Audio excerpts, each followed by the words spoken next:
عرب کے لوگوں کو سمجھانے کے لیے مکہ والوں کو اللہ تعالیٰ بار بار قوم عاد، قوم سمود ان کی طرف اشارہ کرتے ہیں، اس لیے کہ ایک تو یہ عرب کے بڑے تھے، دادے پردادے تھے، عرب انہی سے آگے چلے، اور دوسرا ان کے واقعات، ان کے قصے عرب کی شاعری کے اندر بھی تھے، اور اسی طرح ان قوموں کے واقعات نسل در نسل وہ سنتے بھی تھے اپنے گھر والوں سے۔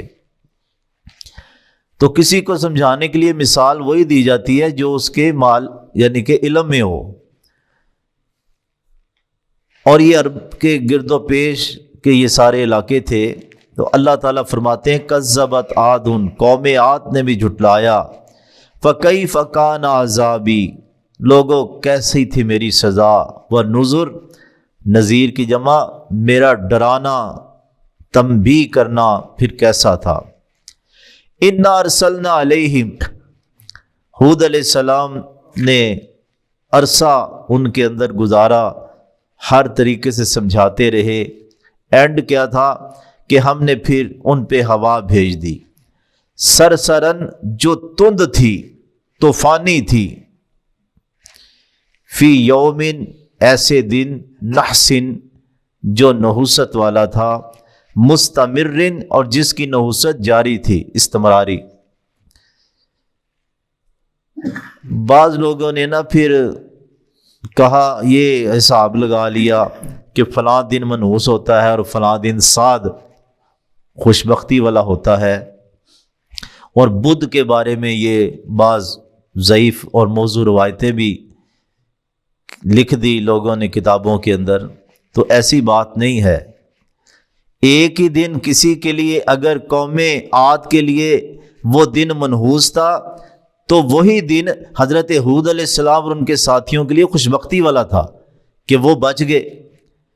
اسی طرح 10 محرم کے متعلق آتا ہے کہ فرعون اور اس کی فوج غرق ہوئی، اس کے لیے منحوس تھا، اور موسیٰ علیہ السلام اور بنی اسرائیل کے لیے وہ خوشبختی والا دن تھا۔ تو سارے دن اللہ کے ہیں، یہ حساب لگانا شروع کر دینا کہ یہ دن تمہارے لیے ہندوؤں کے اندر ہے، اور وہی چیز ہمارے اندر بھی چل رہی ہے کہ وہ صاحب یعنی کہ پیروں سے پوچھتے ہیں، ہاں جی شادی کی تاریخ کیا رکھیں، یا فلاں دن میں نے سفر کرنا تو کون سا دن صحیح ہوگا۔ تو سارے دن اللہ رب العزت کے ہیں، کوئی دن نحوست والا یعنی کہ نہیں ہوتا۔ ہاں جب قوموں پہ سزا آتی ہے تو ان کے لیے منحوس بن جاتا ہے۔ تنزع الناس، وہ ہوا اکھاڑ پھینک دی تھی، کھینچ لیتی تھی، یعنی کہ اتنے اتنے بڑے وجودوں کو اٹھا کے پھینکتی تھی، اور ان کے گردنوں کے منکے ٹوٹ جاتے تھے، اس طرح وہ یعنی کہ مرتے تھے۔ کتنی شدت کی ہوا ہوگی، اور ہوائیں تو آج کل چلے تو کہتے چھتیں اکھاڑ دیتی ہیں، تو وہ 12-13 فٹ کے بندے کیا حیثیت تھے ہوا کے سامنے، اور پھر ہوا کو جب آرڈر ہی ملا ہو کہ ان کو اٹھا کے پھینکنا ہے۔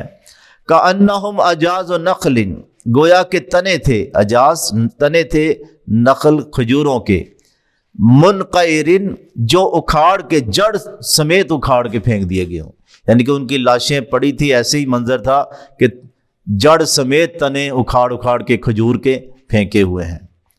فَكَيْفَ كَانَ عَذَابِي وَنُذُرْ، دنیا والو بتاؤ پھر میرا عذاب کیسا تھا اور میری تنبیہات کیسی تھی۔ وَلَقَدْ يَسَّرْنَا الْقُرْآنَ، ہم نے تو قرآن کو آسان کر دیا۔ مولوی کی بات نہ سنو، وہ کہے گا مشکل ہے، فلاں کی آسمان سے آواز آ رہی ہے، قرآن ہم نے آسان کر دیا، لذکر، نصیحت کے لیے، یہ نہیں کہ تویز دھاگے بنانے کے لیے، قسم اٹھانے کے لیے آسان کر دیا، اور جو ہم آج کل اس کا کر رہے ہیں ختم کی صورتیں۔ اصل میں یہ قرآن نصیحت کی کتاب ہے، اور نصیحت تب ملے گی جب ہم اس کو ترجمے سے پڑھیں گے۔ اہل علم نے بڑی محنتیں کی ہیں ہر دور میں، ہمارے ہاں قرآن کی بڑی خدمت لوگ کر رہے ہیں، عورتوں میں الہدا، النور انٹرنیشنل، بہت قرآن فہمی کا ماشاءاللہ یہ بہنیں کام کر رہی ہیں۔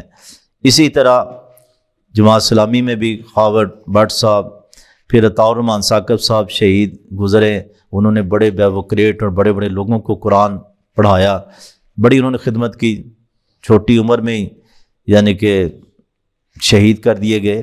تو انہوں نے قرآن کا ترجمہ اور پھر کتابیں لکھیں۔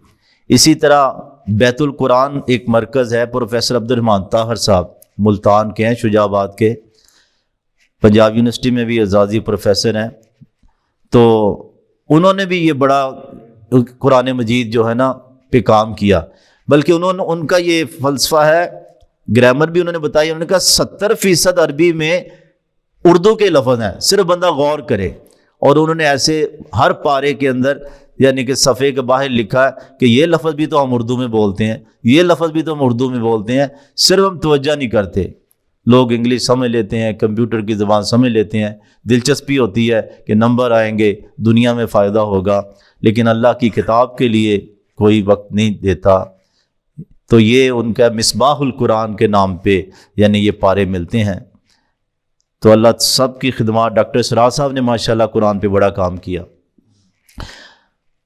کئی تو آنے نہیں نہ دیتے، تو کئی ماشاءاللہ علماء کوشش کرتے ہیں کہ لوگ قرآن پڑھیں۔